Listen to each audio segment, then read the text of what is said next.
En ma qualité de procureur général près la Cour d'appel de Conakry, j'ai reçu à mon parquet, de la part de l'agent judiciaire de l'État, y compris de la CENTIF, des différents rapports d'audit qui concernent bien entendu tous les gros dossiers concernant les détournements des deniers publics. Puisque la CRIEF vient d'être mise en place, l'ordonnance numéro 07 qui l'a créée et qui l'organise a prévu une disposition transitoire. Je voudrais d'abord attirer l'attention de l'opinion publique que mon parquet, convaincu que la Guinée, que nous aimons tous, a besoin d'une moralisation de sa vie publique, a pris sa responsabilité de donner des instructions fermes au procureur d'instance du ressort et au procureur de la République près de la CRIEF, le procureur spécial, d'engager des poursuites judiciaires dans ces différents rapports mis à notre disposition. Vous allez me permettre de rendre publique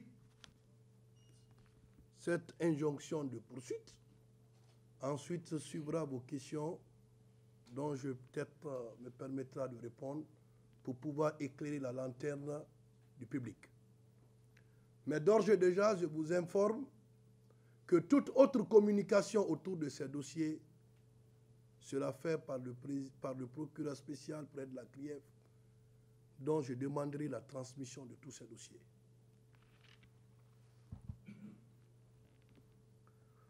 Conakry, le 21 janvier 2022. Le procureur général près la Cour d'appel de Conakry, au procureur de la République près les tribunaux de première instance du ressort de la Cour d'appel de Conakry et le procureur spécial près la CRIEF. Dénonciation et instruction aux fins de poursuite judiciaire. Monsieur, sous le fondement des articles préliminaires 41, 42, 44 et 53 du Code de procédure pénale et des ordonnances numéro bar 2021 bar 07 bar PRG bar CNRD SGG en date du 2 décembre 2021 et numéro 8 bar 2021 CNRD-SGG en date du 6 décembre 2021 portant respectivement création, compétences, organisation et fonctionnement de la Cour de répression des infractions économiques et financières CRIEF et amendement de la dite ordonnance, le procureur général près la Cour d'appel de Conakry porte à la connaissance de l'opinion nationale et internationale qu'il a été porté à sa connaissance une série de faits par l'agent judiciaire de l'État susceptibles de poursuites judiciaires par devant les juridictions de droit commun que par devant les juridictions d'exception, notamment la Cour de répression des infractions économiques et financières, en abrégé CRIEF. Ces faits viennent s'ajouter à d'autres procédures pendantes devant les tribunaux de première instance, notamment 1. Le dossier de l'Agence nationale de sécurité sanitaire, ANSS, pendant par devant le tribunal de première instance de Kaloum, contre l'ex-directeur général et son comptable en cours d'information judiciaire sur les faits présumés de détournement de deniers publics, faux et usage de faux en écriture publique et complicité. 2. Le dossier du port autonome de Conakry, en abrégé PAC, pendant par devant le tribunal de première instance de Kaloum, contre l'ex-directrice générale et son comptable en cours d'information judiciaire sur des faits présumés de détournement de deniers publics et complicité. 3. Sur le dossier de la Haute Autorité de la Communication HAC, pendant par devant le tribunal de première instance de Kaloum contre le président et son comptable en cours d'information judiciaire sur les faits présumés de détournement de deniers publics et complicité. 4. Le dossier de l'Institut de recherche agronomique de Guinée-Irak, pendant par devant le tribunal de première instance de Kaloum contre le directeur général en cours d'information judiciaire sur les faits présumés de détournement de deniers publics, faux et usage de faux en écriture publique et complicité. 5. Le dossier de l'hôpital national d'Onka, pendant par devant le tribunal de première instance de Dixine, contre l'ex-directrice générale et son comptable, en cours d'information judiciaire sur les faits présumés de détournement de deniers publics et complicité. 6. Le dossier de l'hôpital national Ignace Dine, pendant par devant le tribunal de première instance de Kaloum, contre le directeur général et son comptable sous des faits présumés de détournement de deniers publics, faux et usage de faux en écriture publique et complicité. À ces dossiers en cours d'information s'ajoute 1. Le dossier du Fonds d'appui à la promotion du gaz Bitan contre le directeur général et son comptable pour des faits présumés de détournement des deniers publics et complicité. 2. Le dossier de l'administration et contrôle des grands projets, ACGP, contre l'ex-directeur, l'ex-administrateur général adjoint, qui est actuellement l'administrateur général et leur comptable, pour des faits présumés de détournement de deniers publics, faux et usage de faux en écriture comptable et complicité. 3. Le dossier de l'Office de la Poste guinéenne OPG contre l'ex-directeur général et son adjoint pour des faits présumés de détournement de deniers publics et complicité. 4. Le dossier du Fonds national de l'urbanisme et de l'habitat contre le directeur général et son comptable pour des faits présumés de détournement de deniers publics et complicité. 5. Le dossier du Bureau guinéen de droit d'auteur, BGDA, contre le directeur général et son comptable pour des faits présumés de détournement de deniers publics et complicité. 6. Le dossier de l'Office national du tourisme, ONT, contre le directeur général et son comptable pour des faits présumés de détournement de deniers publics et complicité. 7. Le dossier de l'Institut national d'assurance maladie obligatoire, en abrégé INAMO, contre le directeur général et son comptable pour des faits présumés de détournement de deniers publics et complicité. 8. Le dossier du Bureau national d'expertise des diamants, or et autres matières précieuses contre le directeur général et son comptable pour des faits de détournement de deniers publics et complicité. 9. Le dossier de l'Agence nationale de la promotion rurale et du Conseil agricole, AMPROCA, en abrégé, contre le directeur général et son comptable pour des faits présumés de détournement de deniers publics et complicité. 10. Le dossier du Centre de formation judiciaire contre son ex-directeur et son comptable pour des faits présumés de détournement de deniers publics, faux et usage de faux en écriture publique et complicité. 11. Le dossier de l'Office national de promotion de l'artisanat, ONPA, contre le directeur général et son comptable pour des faits présumés de détournement de deniers publics et complicité. 12. Le dossier de l'Agence nationale de lutte contre la corruption, NNACL, ANCL contre son secrétaire exécutif et son comptable pour des faits présumés de détournement de deniers publics et complicité. 13. Le dossier du fonds d'investissement minier contre le directeur général et son comptable pour des faits de détournement de deniers publics et complicité. 14. Le dossier du projet d'interconnexion électrique 225 kVA Guinée-Mali contre le coordinateur général et son comptable pour des faits présumés de détournement de deniers publics et complicité. 15. Le dossier de l'Office guinéen de publicité OGP, pendant par devant le tribunal de première instance de Kaloub contre l'ex-directeur général et son comptable en cours d'information judiciaire pour des faits présumés de détournement de deniers publics et complicité. Dans la même lancée, il a été porté à la connaissance du procureur général, près la cour d'appel de Conakry, des dossiers d'audit résultant des travaux du comité des audits et de surveillance des secteurs stratégiques de l'économie en abrégé CAS, à savoir 1. L'audit de la société minière de Dinguiraye, SMD. 2. L'audit de Futurelec. 3. L'audit de GATA. 4. L'audit de Sericom Santilo. 5.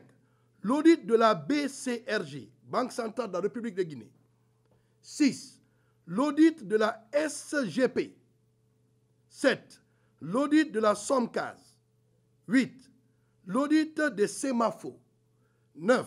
L'audit du projet Coton. 10. L'audit du fonds Coessien. 11.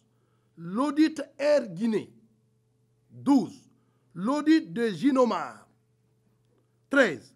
L'audit du fonds d'entretien routier. 14. L'audit Anco 5. 15. L'audit CBK. 16. L'audit du chemin de fer, démantèlement et vente des rails. Ces audits mettent en évidence des faisceaux d'indices concordants de faits de détournement de deniers publics, faux et usage de faux en écriture publique, recel, vol aggravé, enrichissement illicite, corruption, abus d'autorité, blanchiment d'argent et complicité. L'examen des résultats des travaux de ces différents audits a permis au procureur général, près la cour d'appel de Conakry, d'obtenir et de prendre en compte a. 5 rapports définitifs, à savoir fonds coessien. 2. Rapport définitif sur le chemin de fer Guinée. Rapport définitif sur la vente de Air Guinée. Rapport définitif sur le projet Coton. Rapport définitif sur Guinomar.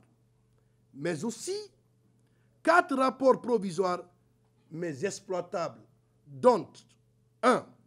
Le fonds d'entretien routier, la Banque centrale de la République de Guinée, la société CBK, Futurelec Holding, mais également 7 autres rapports d'étape pour les sociétés suivantes, à savoir la société Anco 5, la société SMD, la société SGP, la société GATA de Santilo, la société Sericom, la société Somcas, la société Semafo.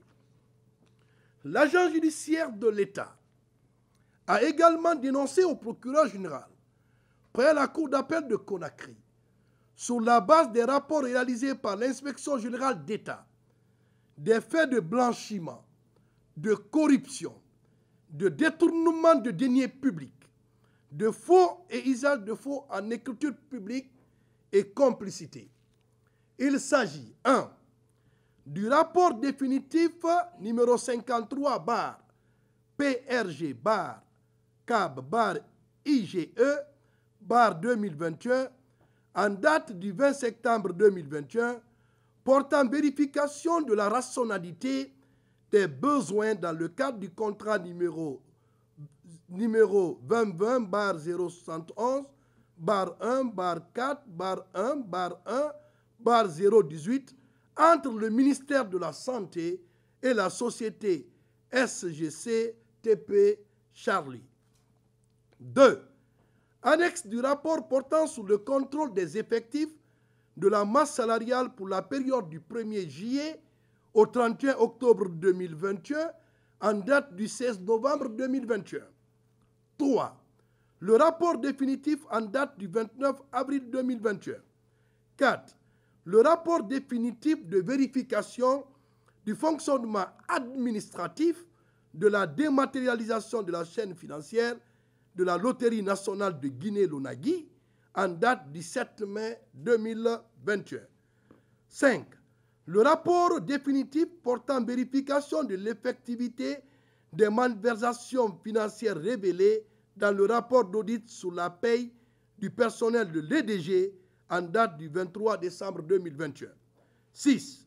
Le rapport définitif des procédures de passation et d'exécution du contrat de bail de l'immeuble R+7 devant abriter les unités de gestion des projets du ministère des Travaux publics en date du 29 juin 2021. 7.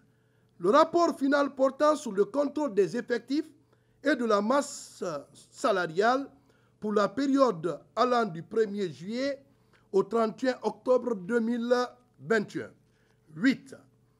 Le rapport de la mission portant contrôle de la régularité des instructions et réinscriptions des étudiants à l'Université générale Lansana Conté de Somfonia. Par ailleurs, il a été porté à la connaissance du parquet général de Conakry des faits de corruption dans le secteur privé, détournement, blanchiment d'argent, soustraction et détournement commis par des agents publics, faux et usage de faux en écriture publique, abus de fonction, l'enrichissement illicite, corruption, concursion, vol en bande organisée, recel des fonds publics reprochés à 1.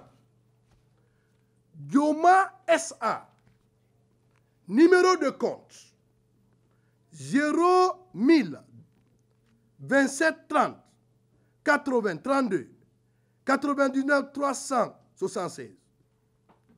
Somme disponible à date en GNF, néant. En USD, 16 730 152 000 dollars. Somme déposée depuis 2019 en GNF, néant. En USD, 35 millions